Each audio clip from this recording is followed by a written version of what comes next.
Number 13 wave. Okay, wave के अंदर सबसे पहली जो चीज़ है वो है ट्रांसवर्स वेव एंड देन दूसरी है longitudinal wave. There are two type of wave, transverse wave and longitudinal wave. Transverse wave क्या होती है ये समझेंगे, पहले लॉन्गिट्यूडनल समझते हैं। Wave that travel parallel to the direction of vibration. मान लेते हैं ये वेव है, यहाँ से मैंने इसको पकड़ा हुआ है, ठीक है। अगर मैं इस वेव को आगे पीछे करूँ, ठीक है, इसकी जो वेव जनरेट होंगी वो भी इसी डायरेक्शन में होंगी। जब मैं आगे करूँगा या पीछे करूँगा, इस डायरेक्शन में मूवमेंट कर रहा हूँ तो इसकी जो वेव बनेंगी वो भी इस पेन की डायरेक्शन में ही बनेंगी, ठीक है। ये रेस्ट पोजीशन में एक स्ट्रिंग है, ठीक है, स्प्रिंग कह देते हैं, ठीक है। मैंने इसको आगे की तरफ पुश किया तो अब हम देख रहे हैं ये वाला हिस्सा जो है वो कंप्रेस हुआ, ठीक है। एंड देन फिर मैं पीछे की तरफ ले जा रहा हूँ तो ये वाला थोड़ा सा आगे चला गया एंड ये वाला थोड़ा सा स्ट्रेच हो गया। तो जो स्ट्रेच हुआ हुआ एरिया होता है उसे कहते हैं रिफ्रैक्शन, और जो कंप्रेस हुआ हुआ एरिया होता है उसे कहते हैं कंप्रेशन, ठीक है। फिर इस तरीके से आगे पीछे हम वाइब्रेशन करते रहेंगे तो इस तरीके का, ये कंप्रेशन, ये रिफ्रैक्शन, ये कंप्रेशन, ये रिफ्रैक्शन, उसके आगे कंप्रेशन, उसके आगे रिफ्रैक्शन, वो उसके आगे कंप्रेशन एंड उसके आगे रिफ्रैक्शन, ठीक है। अच्छा, इसकी अगर एग्जांपल देखें तो इसकी एग्जांपल होती हैं जनरली एक्स रेस, या और भी एग्जांपल्स हैं, हम समझेंगे। तो लॉन्गिट्यूडनल वेव कौन सी वेव होती हैं? वो वेव होती हैं जो कि parallel to the direction of vibration, जिस डायरेक्शन में वाइब्रेशन की जा रही होती है उसी डायरेक्शन में ये मूव कर रही होती है। जैसे कि मैं आगे पीछे कर रहा था तो ये भी आगे पीछे ही मूव हो रहे हैं। अच्छा, ट्रांसवर्स वेव जो हैं वो परपेंडिकुलर होते हैं। फॉर एग्ज़ाम्पल मान लेते हैं रोप है, अगर मैं रोप को मैं ऊपर की तरफ लेके जाऊंगा तो रोप नीचे की तरफ जाएगी, ऐसा ही है। अच्छा, मैंने ऊपर की तरफ से पुश की, ऊपर की तरफ और नीचे की तरफ, जो हम अक्सर कार्डियो करते हैं, देखा होगा कि वो रोप अप एंड डाउन कर रहे होते हैं, तो हम तो ऊपर नीचे कर रहे होते हैं बट वेव आगे की तरफ बन रही होती हैं। हम ऊपर और नीचे कर रहे होते हैं जबकि वेव इस साइड पे बनती हैं। तो हम देखें तो ये परपेंडिकुलर है, तो perpendicular direction of wave to the direction of vibration, ठीक है। इसको, ये एक रोप है, इसको मैंने ऊपर नीचे किया तो वेव आगे की डायरेक्शन में बन रही है। अच्छा, एक नॉर्मल वेव है, ये समझ लेते हैं नॉर्मल रोप है, रेस्ट में ऐसी पोजीशन है। जब इसको मैंने मूवमेंट स्टार्ट करी तो ये अपनी रेस्ट वाली पोजीशन से ऊपर भी जा रहा है, नीचे भी जा रहा है। जो ऊपर जा रहा है उसे कहते हैं क्रेस्ट, जो नीचे जा रहा है उसे कहते हैं ट्रफ। जो ऊपर जा रहा है उसे क्रेस्ट, जो नीचे है उसे ट्रफ, ठीक है। अच्छा जी, तो जनरली अगर हम ऊपर और नीचे वाली ये जो वेव मोशन जिसे हम कहते हैं इस तरीके का, तो इसकी एग्जांपल अगर हम देखें तो इसकी एग्जांपल सबसे जो बेसिक एग्जांपल है वो है ripple on the surface of water. एक वाटर ड्रॉप नीचे की तरफ गिरता है बट उसकी जो वेव बनती हैं वो, ये वाटर ड्रॉप गिरा और हम देखते हैं कि उसकी वेव चारों तरफ बनती हैं, up and down, up and down, up and down, इस तरीके से, crest and trough. Guitar string की भी ये एग्जांपल है मैक्सिकन वेव पूल। ये वो वेव पूल है जो स्विमिंग पूल्स, वाटर पार्क्स में होता है, जैसे कि fiesta, सनवे। Mexican wave pool Mexican ने इन्वेंट किया था, इस वजह से इसे कहते हैं मैक्सिकन वेव पूल।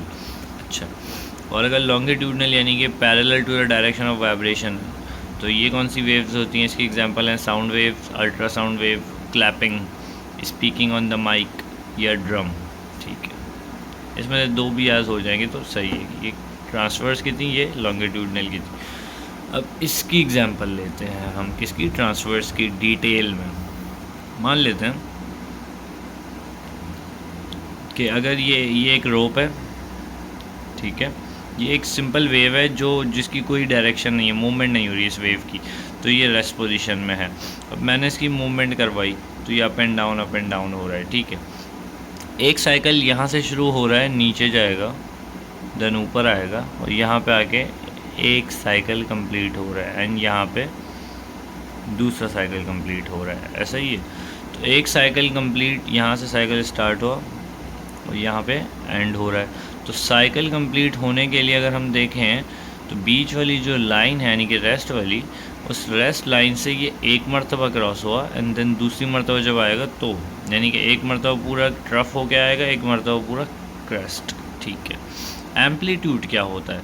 रेस्ट वाली पोजीशन से लेकर मैक्सिमम क्रेस्ट वाली जो हाइट है उसे कहते हैं एम्पलीट्यूड, ठीक है। ये क्रेस्ट की हाइट थी, ये मैक्सिमम, ठीक है, यहाँ से लेकर यहाँ तक, या मैं कह सकता हूँ यहाँ से लेकर यहाँ तक, ये एम्पलीट्यूड है।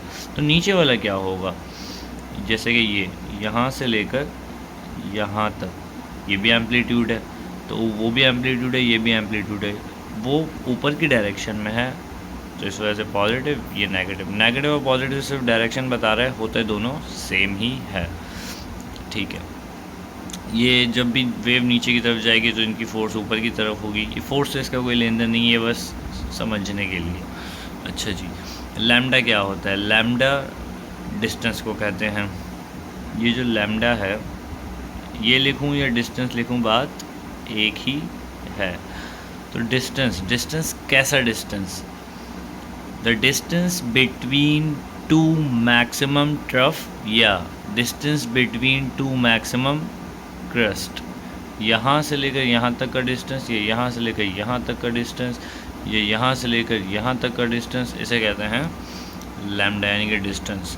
देखो डिस्टेंस, ये लैम्डा, यहाँ से लेकर यहाँ तक एक ही बात हो गई, यहाँ से लेकर यहाँ तक एक ही बात हो गई, यहाँ से लेकर यहाँ तक एक ही बात हो गई, नहीं यहाँ तक, यहाँ से लेकर यहाँ तक, यहाँ से स्टार्ट हुआ तो घूम के यहाँ आया तो एक, तो ये लैम्डा है, ठीक है। अभी तक हमने ये सारी चीज़ें पढ़ ली। अब आ जाते हैं क्रेस्ट ट्रफ हमने पढ़ लिया, एम्पलीट्यूड पढ़ लिया। रेस्ट वाली लाइन से मैक्सिमम हाइट क्रेस्ट की या ट्रफ की एम्पलीट्यूड होती है। फेजेस क्या होते हैं? फेजेस ये होते हैं, यहाँ से अगर स्टार्ट किया और यहाँ तक आए तो एक साइकिल कंप्लीट हो रहा है। अगर क्रेस्ट और ट्रफ की बात नहीं करें और बीच में से कहीं से भी उठा के बात करते हैं, उसे कहते हैं फेज़।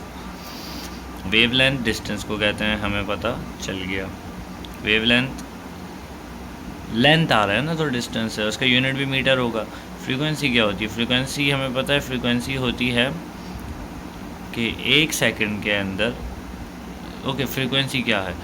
अगर इस पूरी डायग्राम की फ्रीक्वेंसी देखें तो ये यहाँ से स्टार्ट हुआ, ये ऊपर गया, एंड देन यहाँ पे आके एक साइकिल कंप्लीट हुआ, एंड देन अब ये दूसरा साइकिल कंप्लीट हुआ। तो कितनी साइकिल कंप्लीट हुई? 1, 2। तो फ्रीक्वेंसी क्या होगी? 2 हर्ट्ज़, ठीक है। एक सेकंड के अंदर जितनी साइकिल कंप्लीट होती हैं उसे कहते हैं फ्रीक्वेंसी, ठीक है। एक सेकंड के अंदर 2 साइकिल कंप्लीट हो रही हैं, उसे कह रहे हैं फ्रीक्वेंसी। पीरियड क्या होता है? पीरियड कह लें या टाइम कह लें, बात एक ही है। टाइम का फॉर्मूला होता है 1/f। तो अगर 2 हर्ट्ज़ था तो टाइम कितना निकला? टाइम इज इक्वल्स टू 1/2, यानी कि 0.5। टाइम कितना निकला? 0.5। टाइम क्या है? The time for the completion of 1 cycle 0.5 seconds, ठीक है। तो टाइम का फॉर्मूला क्या पड़ा? Time is equals to 1/f, और f कैसे पड़ा? Number of cycles in 1 second, ठीक है। वेव स्पीड क्या होती है? स्पीड होती है, वेलोसिटी होती है, simple. Okay, next.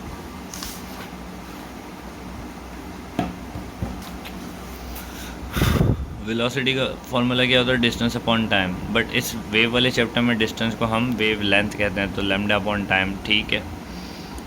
But we know हम अलग अलग भी कर सकते हैं। लैम्डा डॉट 1/t, 1/t की जगह मैं f भी लिख सकता हूँ। क्यों? क्योंकि हमें पता है f का फार्मूला होता है 1/t, या t का टाइम का फार्मूला होता है 1/f। तो f उधर गया, t इधर आ गया, तो फ्रीक्वेंसी इज टू 1/टाइम। तो 1/टाइम की जगह मैं फ्रीक्वेंसी ऊपर लिख सकता हूँ। तो v is to lambda f, या v is to f lambda, ठीक है। ये जो एक्सरसाइज है इसके अंदर हमें फ्रीक्वेंसी दी हुई है 3 हर्ट्ज़, इन्होंने लेंथ दी हुई है 0.3 मीटर लेंथ दी हुई है। तो जाहिर सी बात है वो वेव की बात हो रही है, तो वेव लेंथ होगी। वेव स्पीड निकालनी है, यानी कि वेलोसिटी।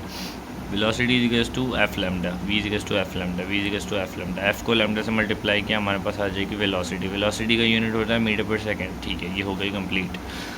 13.2 पे आता है। यहाँ पे इन्होंने हमें लेंथ दी हुई है, वेलोसिटी दी हुई है, इन्होंने बोला फ्रीक्वेंसी निकालो। बड़ा सिंपल फार्मूला ये वाला, v is to f lambda. But इस केस में हमने ख़ास तौर पे गौर करना है यूनिट पे। ये क्या लिखा हुआ है? ये लिखा हुआ है माइक्रो। माइक्रो के मायने होते हैं मल्टीप्लाई बाय 10⁻⁻6, ऐसा ही है। तो 0.6 मल्टीप्लाई बाय 10⁻⁶, और वेलोसिटी हो गई 3 एक्सपोनेंट 5, ठीक है।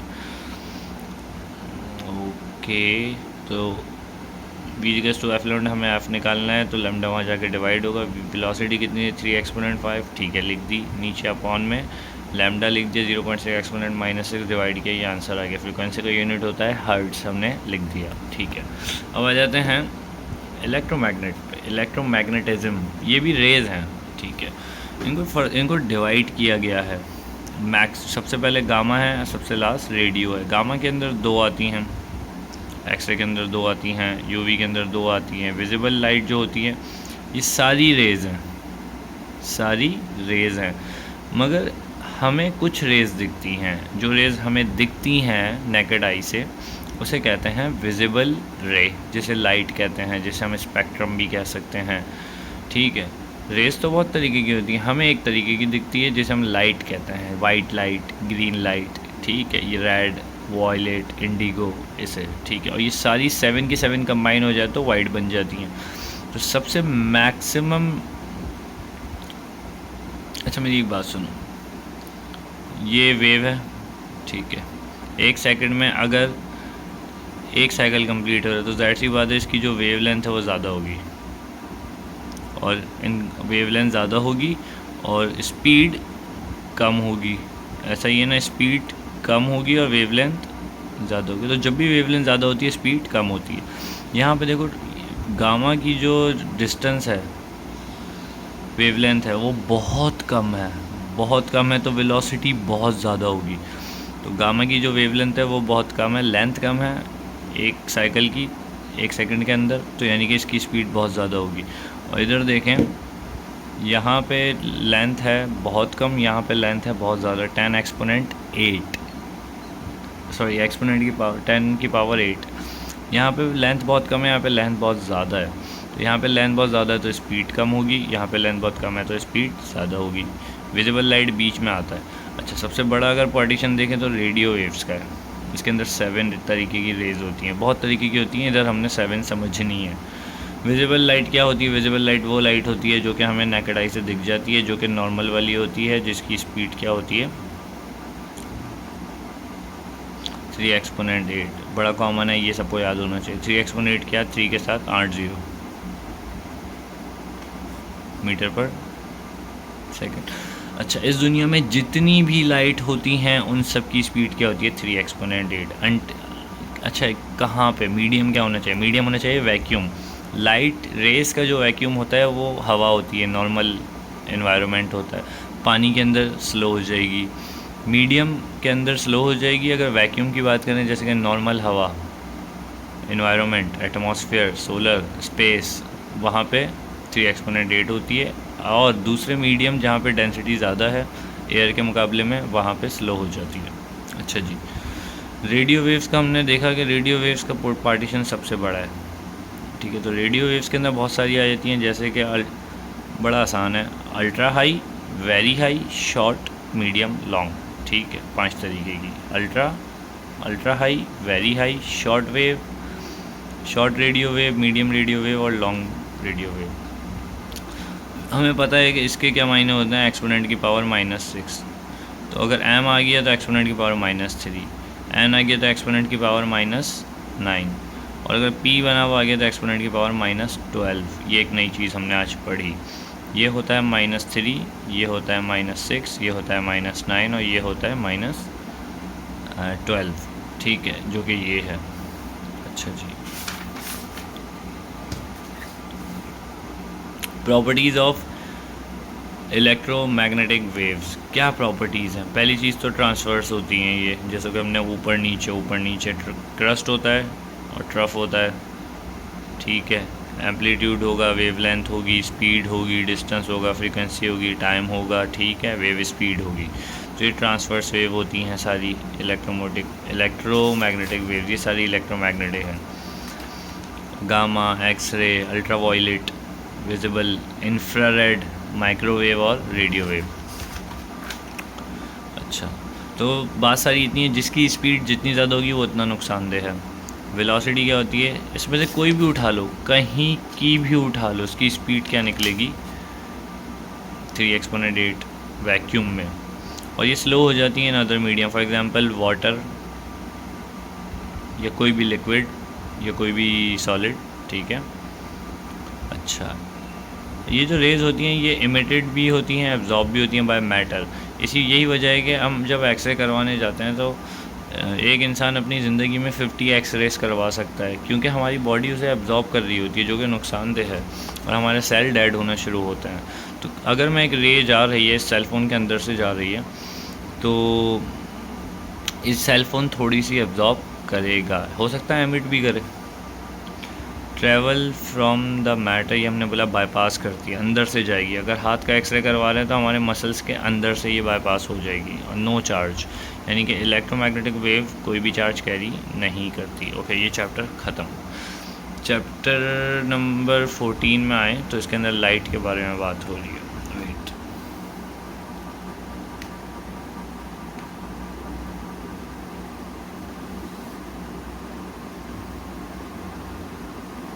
ओके, लाइट के बारे में बात हो रही है।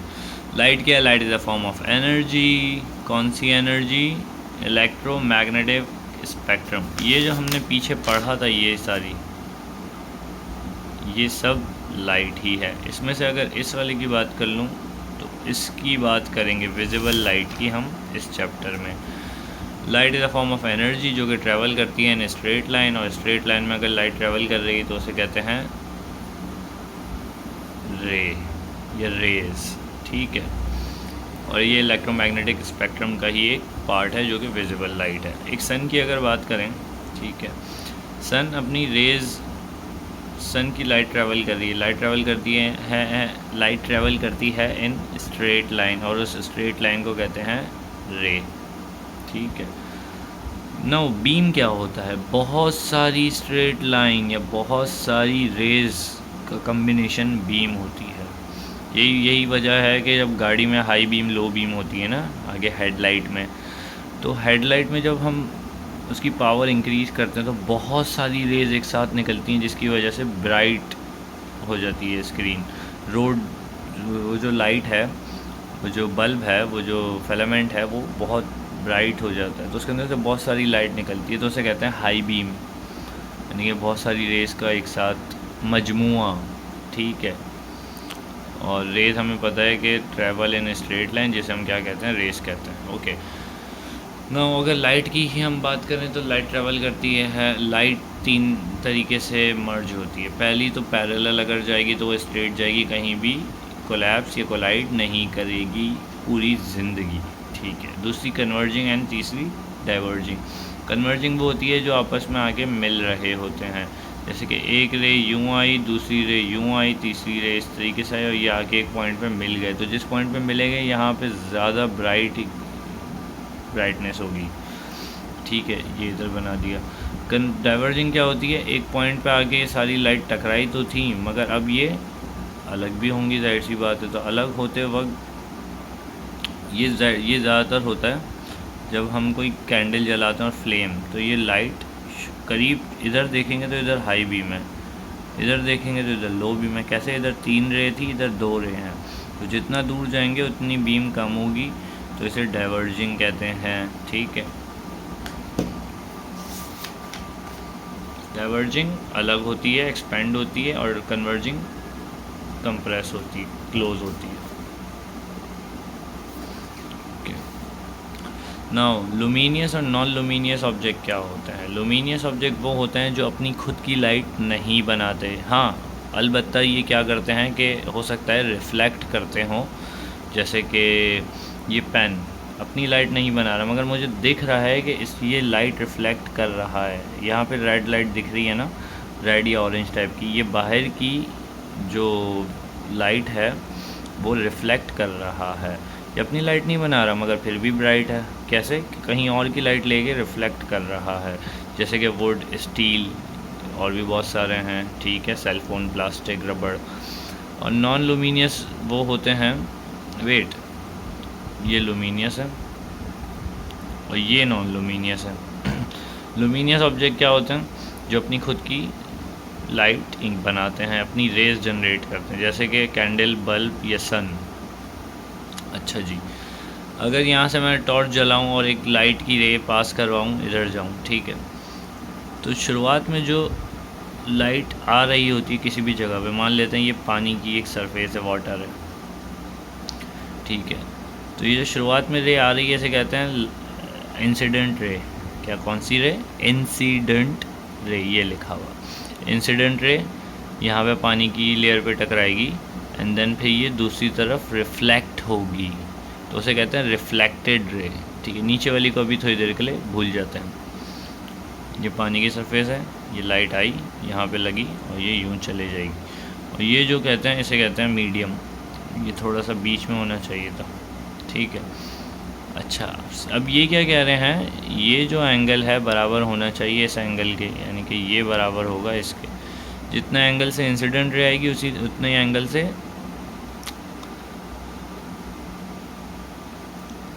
वेट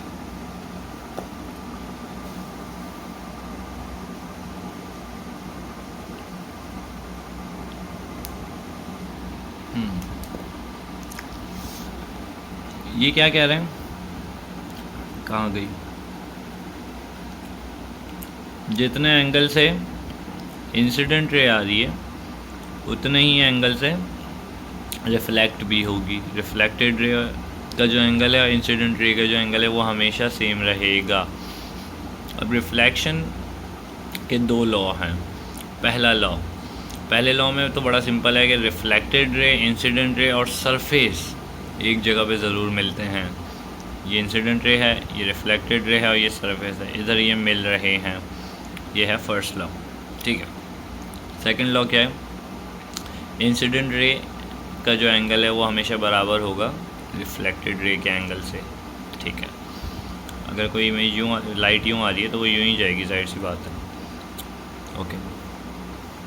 दो तरीके के रिफ्लेक्शन होता है, एक होता है रेगुलर रिफ्लेक्शन, एक होता है इर्रेगुलर रिफ्लेक्शन। ये जो हमने पढ़ा था यहाँ पे ये रेगुलर रिफ्लेक्शन है, जबकि यही लॉ भी है। इर्रेगुलर रिफ्लेक्शन तो है ही एबनॉर्मल कंडीशन, मगर फिर भी ये पढ़ना है। एक सरफेस है स्ट्रेट, जैसे कि इसे हम मिरर कह देते हैं। लाइट मैंने वहाँ से बीम रे आई, पहली जो रे आती है उसे कहते हैं इंसिडेंट रे, दूसरी तरफ जो जा रही है उसे कह रहे हैं रिफ्लेक्टेड रे, इसे कह देंगे सरफेस, ये नॉमिनल भी कह सकते हैं। ये जो एंगल होगा वो इतना ही ये एंगल होगा, मान लेते हैं 30 है तो ये भी 30 होगा। ऐसा कब होता है, जब सरफेस जो होता है वो स्मूथ होता है, जैसे कि मिरर या पानी ठहरा हुआ, ओके। अगर रफ़ सरफेस की बात करें तो इसमें तो क्रस्ट और ट्रफ पहले से ही बना होता है। Rough surface for example paper, या जैसे कि फ़ोन के ऊपर होता है प्रोटेक्टर, या कोई ऐसा गिलास जो धुंधला हुआ है, तो उस केस में देख रहे हैं पहले दफ़ा में तो अलग जा रही है, दूसरी दफ़ा में अलग आ रही है, तो इस केस में भी एंगल तो सेम ही रहता है, मगर दिखने में थोड़ा सा एबनॉर्मल हो जाता है। तो रफ़ सरफेस पे जो रिफ्लेक्शन होती है वो होती है इर्रेगुलर, और स्मूथ सरफेस पे जो होती है वो रेगुलर होती है, ओके।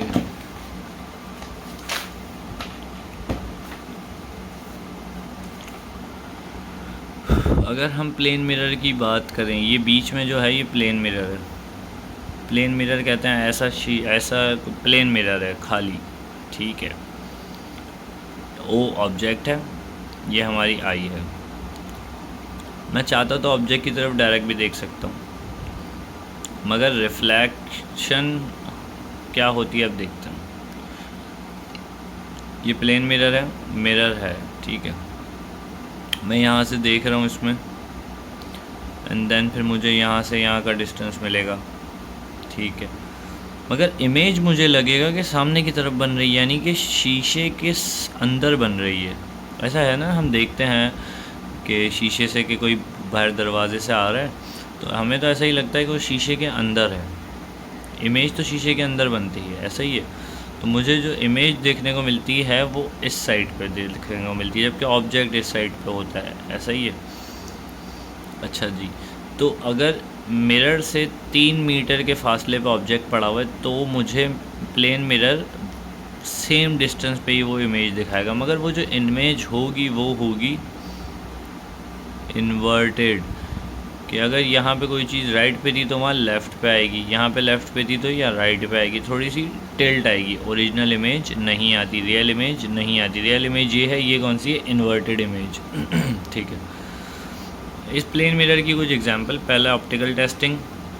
जब हम डॉक्टर के पास जाते हैं, ऑप्टिक्स के पास, तो वहाँ पे हम अपने आँखों के नंबर चेक करवाते हैं ना। तो ऑफिस में दूर की नज़र चेक करनी होती है, तो कैसे चेक? दूर की नज़र चेक करने के लिए मान लेते हैं ये पेशेंट है, ये डॉक्टर बैठा हुआ है और यहाँ पे उन्होंने कुछ वर्ड्स लिखे हुए हैं और वो डॉक्टर पूछता है कि बताओ देख के आपको दिख रहा है 1 बाय 1, तो वो तो बहुत करीब होता है। तो या तो फिर ऑफिस 6-7 दुकान जितना बड़ा कर लें या 5-6 घर जितना बड़ा कर लें, क्योंकि दूर की नज़र चेक करनी है तो ज़ाहिर सी बात है कोई चीज़ दूर होनी चाहिए।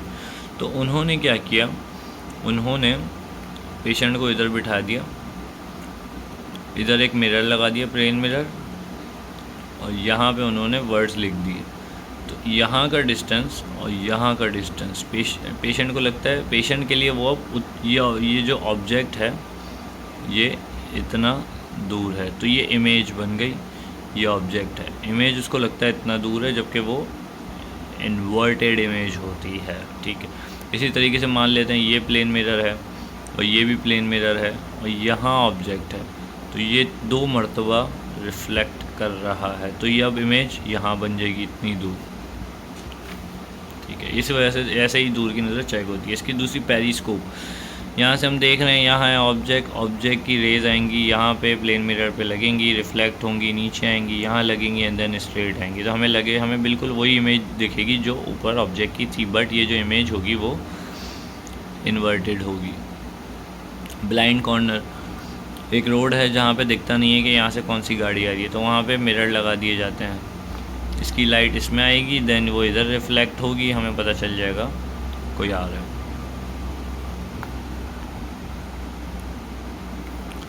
अब आ जाते हैं नेक्स्ट टॉपिक, रिफ्लेक्शन तो हमने पढ़ लिया। अब आ जाता है रिफ्रैक्शन। रिफ्रैक्शन में क्या होता है कि रिफ्लेक्शन तो होती है बट माइनर सी होती है, तो उसे हम नेग्लेक्ट कर देते हैं और ये सोचते हैं कि सारी तस्वीर जो इमेज बनी है वो दूसरी तरफ रिफ्लेक्ट हो गई, लाइट दूसरी तरफ रिफ्लेक्ट हो गई। Refract, sorry, not reflect but refract. ठीक है। ऐसा कब होता है? जब हम प्लेन मिरर रखते हैं, मगर वो मिरर जो होता है वो सिंपल ग्लास होता है, तो यहाँ से एक रे आई, ये ग्लास है, इसके अंदर से पास होती हुई स्ट्रेट चले गई। ठीक है। जैसे कि जो हमारे टेरेस के जो डोर्स होते हैं वो कांच के होते हैं, ग्लास के होते हैं, उसकी बात हो रही है, उसमें से रिफ्रैक्शन होती है। ये जो कांच है इसमें से रिफ्रैक्शन भी होगी और माइनर सी रिफ्लेक्शन भी होगी। ठीक है। इंसिडेंट रे शुरुआत वाली होती है, इधर रिफ्लेक्शन होती है, नीचे क्या होगी? रिफ्रैक्शन। तो इसे मैं आर एफ से डिनोट कर लेता हूँ, वो आर उसको आर से किया था, मगर इस केस में इसे आर से ही करते हैं। होता क्या है, अगर हम देखें तो ये स्ट्रेट आया, मगर इसको आना स्ट्रेट यूँ चाहिए था, बट ये थोड़ा सा टिल्ट हो गया। तो ये टिल्ट कैसे हुआ? इसका मतलब angle of incident is not equal to angle of refraction. इसको थोड़ा सा जूम करते हैं, बड़ा कर दिया, तो हमने देखा कि एंगल ऑफ इंसिडेंट आया, एंगल चेंज कर लिया माशाल्लाह इसने, एंड देन अब ये वापसी अपने पुराने एंगल पे आ गया। तो ये वाला और ये वाला एंगल तो सेम है, बट अंदर कुछ गड़बड़ी हो रही है। ठीक है। ये गड़बड़ी जो हो रही है वो डिपेंड करती है डेंसिटी मटेरियल पे और डेंसिटी पे, और कितनी ज़्यादा थिकनेस है जिसके अंदर से पास ऑन हो रही है वो रे, इस पर डिपेंड करती है। ठीक है। ये एंगल ऑफ इंसिडेंट है, अंदर जो टिल्ट हुआ उसे कह रहे हैं रिफ्रैक्टेड रे। तो angle of incident is not equal to refracted ray, but angle of incident is equal to emergent ray. Emergent ray का इतना काम नहीं होता, बस हमें पता होना चाहिए कि रिफ्रैक्ट होने के बाद जो वापसी रिफ्रैक्ट होती है सेकंड टाइम, उसे कहते हैं इमर्जेंट रे। ठीक है। ओके। तो एंगल ऑफ इंसिडेंट कुछ पता होगा हमें, एंगल ऑफ रिफ्रैक्शन भी हमें कुछ पता होगा, तो हम किस तरीके से ये ग्राफ प्लॉट कर सकते हैं। एंगल ऑफ इंसिडेंट गिवन होगा एंगल ऑफ रिफ्रैक्शन गिवन होगा साइन आई क्या है, एंगल ऑफ इंसिडेंट का साइन निकाल लेंगे, ये सारी वैल्यूज़ आ गई, sin 20, sin 30, sin 40 ये आ गई। एंगल ऑफ रिफ्रैक्शन का जब हम साइन निकालेंगे, जैसे कि sin 13 ये आ जाएगा, sin 20 ये आ जाएगा, sin 25 ये आ जाएगा। अच्छा जी, ये क्या है, रिलेशन है। रिलेशन किस चीज़ का, relation of angle of incident on angle of refraction, sine I upon sine R F यानी कि रिफ्लेक्शन। आर एफ का जो साइन निकाला था यानी कि 0.35 divided by 0.22 1.5, 0.50 divided by 0.34 1.5, 0.64 divided by 0.4 1.5। तो ये क्या, हमने देखा कि ये तो सेम आ रहा है, और जितना भी नीचे तक चले जाएं आंसर 1.5 ही रहेगा। तो हमने क्या देखा कि हमेशा जो रिलेशन होता है एंगल, यानी कि जो एंगल टिल्ट हो रहा है, जैसे कि हमने देखा ना ये आया और ये मुड़ गया, तो जितना एंगल होगा उतना टिल्ट होगा।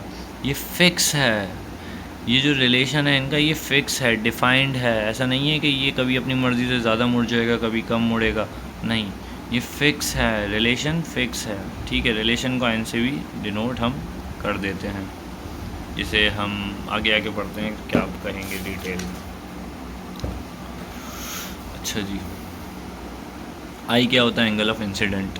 आर एफ क्या है, एंगल ऑफ रिफ्रैक्शन सरफेस। हमने देखा कि एंगल ऑफ इंसिडेंट, रिफ्रैक्शन और सरफेस एक जगह पे मिल रहे हैं, ये फर्स्ट लॉ ऑफ रिफ्रैक्शन है। ठीक है, दूसरे में ये कह रहे हैं the relation between angle of incident and the angle of refraction is constant, जिसे हम एन से डिनोट करते हैं, जिसे हम स्नेल्स लॉ भी कहते हैं, sine I upon sine R is equals to constant या एन। ठीक है, अच्छा जी, अच्छा जी, कंटिन्यू करते हैं। आर आई ये क्या है, रिफ्रैक्टिव इंडेक्स। ये जो कांस्टेंट था ये स्नेल्स कहता है कि ये रिलेशन जो है वो इनका रिफ्रैक्टिव इंडेक्स होता है। Refractive index, REFRACTIVE, refractive index. Refractive index को उसने डिनोट किया, यानी कि जो उसके लिए उसने सिंबल यूज़ किया वो किया स्मॉल n। तो रिफ्रैक्टिव इंडेक्स बोलूँ या n बोलूँ या स्नेल्स लॉ का कांस्टेंट बोलूँ या स्नेल्स कांस्टेंट बोलूँ या relation between incident and refraction बोलूँ, बात एक ही है। तो स्नेल्स लॉ कहता है कि n इक्वल्स टू, यानी कि refractive index is equals to speed of ray in vacuum upon speed of ray in medium. ठीक है, शुरुआत में एंगल ऑफ इंसिडेंट आ रहा था, ज़ाहिर सी बात है वो वैक्यूम में आ रहा है, वैक्यूम हवा को कह रहे हैं अभी। ठीक है, फिर ये एक मोटा गिलास है, उसके अंदर आने की इसने कोशिश करी, ये स्ट्रेट आया एंड देन ये थोड़ा सा मुड़ गया। ठीक है, तो ये मुड़ गया, तो शुरुआत में एंगल अलग है, बाद में एंगल थोड़ा सा अलग है, तो इसे कहेंगे angle of incident. Straight line अगर हम बना लें तो इसे हम कहेंगे एंगल ऑफ इंसिडेंट और इसे हम कहेंगे एंगल ऑफ रिफ्रैक्शन। ये थोड़ा सा डिफरेंस होगा। ठीक है, तो इनकी स्पीड भी होगी, स्पीड इन वैक्यूम यानी कि इंसिडेंट की, स्पीड इन मीडियम यानी कि इस गिलास के अंदर जो रे की स्पीड थी वो बराबर होते हैं स्नेल्स कांस्टेंट के, यानी कि रिफ्रैक्टिव इंडेक्स के, या फिर हम दूसरे लफ्ज़ों में कह सकते हैं रिलेशन। ओके, हमें पता है कि किसी भी लाइट की वैक्यूम में जो स्पीड होती है वो होती है वैक्यूम, यानी कि नॉर्मल हवा में जो स्पीड होती है वो होती है 3 एक्सपोनेंट 8 मीटर पर सेकेंड। ठीक है, तो ये जो स्पीड है वो स्पीड ऑफ लाइट है। ठीक है, तो इसकी जगह मैं c भी लिख सकता हूँ, n equals to c upon v यानी कि velocity of any ray in any medium, वो v हो जाएगा, c n is equals to c upon v। ये फॉर्मूला याद होना चाहिए, n is equals to c upon v। Okay, 14.1 इन्होंने बोला है कि a light travelling by the speed of 3 exponent 8, ठीक है, and have the refractive index of 1.52, find the velocity of ray in a medium, वो मीडियम कोई भी हो फ़र्क नहीं पड़ता, रिफ्रैक्टिव इंडेक्स गिवन है, बस हमारा काम हो गया। N equals to C upon V, N equals to C upon V, हमें निकालना है वी उधर जाएगा, एन इधर आएगा, तो v equals to C upon n, c ऊपर लिखा, एन नीचे लिखा, डिवाइड किया, आंसर आ गया हमारे पास। वेलोसिटी है तो डेफिनेटली यूनिट क्या होगा इसका, मीटर पर सेकेंड होगा। 12.2 की अगर हम बात करें तो 12.2 में इन्होंने हमें एंगल ऑफ इंसिडेंट ही दिया हुआ है कि एंगल ऑफ इंसिडेंट जो था वो था भाईजान 60 डिग्री, ये एंगल ऑफ इंसिडेंट है। और ये कोई मटेरियल, ये गिलास है, ठीक है, ये कोई भी चीज़ है, इसके अंदर ये रे आई एंड टिल्ट हो गई, तो अब इसका एंगल अलग होगा, पहले अलग था। बीच में जो लाइन हमने बनाई है ये हमने बनाई है प्लेन की, यानी कि सरफेस की, नॉर्मल लाइन बना दी। ये एंगल 60 है, आप बताओ ये कितना है। हमें पता है कि इधर हमने पढ़ा था ना, N equals to sine I upon sine R, N के दो formula, N is equals to C upon V, यानी कि ये वाला, और दूसरा फार्मूला है N equals to sine I upon sine R, N equals to sine I upon sine R. N है, आई भी है, आर नहीं है, ये साइन आर इधर गया, एन इधर आ गया, एन की जगह 1.33 लिख दिया, साइन 60 लिख दिया, क्यों, क्योंकि साइन आई की जगह 60। ये जो साइन है ये उधर आके आर निकालना है हमें, ये साइन उधर आके इन्वर्स हो गया इस पूरी वैल्यू के साथ। कैलकुलेटर में सॉल्व किया, एंगल ऑफ रिफ्रैक्शन कितना आया 40.6, तो अंदर जो एंगल था वो था 40.6। आई होप कि ये समझ आ गया होगा।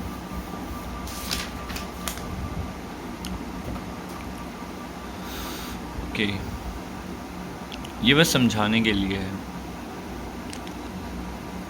यहाँ पे समझते हैं।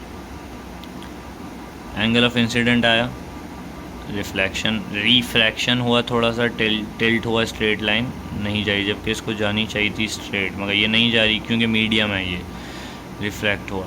इसे कह रहे हैं सरफेस लाइन, ये वाली, तो यहाँ पे कुछ एंगल होगा और यहाँ पे कुछ एंगल होगा। सिमिलरली लास्ट में जाके ये थोड़ा सा सही हो जाएगा। तो हम देखते हैं कि शुरुआत में जो एंगल ऑफ इंसिडेंट होता है बाद में वही एंगल है, लाइन स्ट्रेट ही होती है मगर पोजीशन चेंज हो जाती है। कोई मोटा अगर गिलास हो, मैं यहाँ से अगर लेज़र लाइट मारूँ तो हमें दिखता है कि यहाँ से नहीं निकलती, वो निकल रही है यहाँ से। ऐसा क्या होता है कि वो यहाँ से बीच की चीज़ कहाँ गई, वो अंदर रिफ्रैक्ट हुई है, ठीक है। ये चीज़, ये और ये सेम होता है। तो हमने देखा कि ये वाला जो एंगल होगा वो बराबर होगा इधर वाले एंगल के, और अंदर वाला बराबर होगा इधर वाले के। तो x बराबर होगा इसके और y बराबर होगा इस वाले y के, ठीक है। आई बिलीव ये क्लियर हो गया। चैप्टर नंबर 15 के भी मैंने पूरे नोट्स बना लिए हैं, बट मैं अभी के लिए इतना सेंड कर रहा हूँ, और उठने के बाद इसका लेक्चर अलग बना के I will send you, and then फिर हम क्लास करेंगे। आई बिलीव के हो गया होगा, मैं भी थोड़ा सा थक गया हूँ। टेक केयर, अल्लाह हाफिज़, बेस्ट ऑफ लक।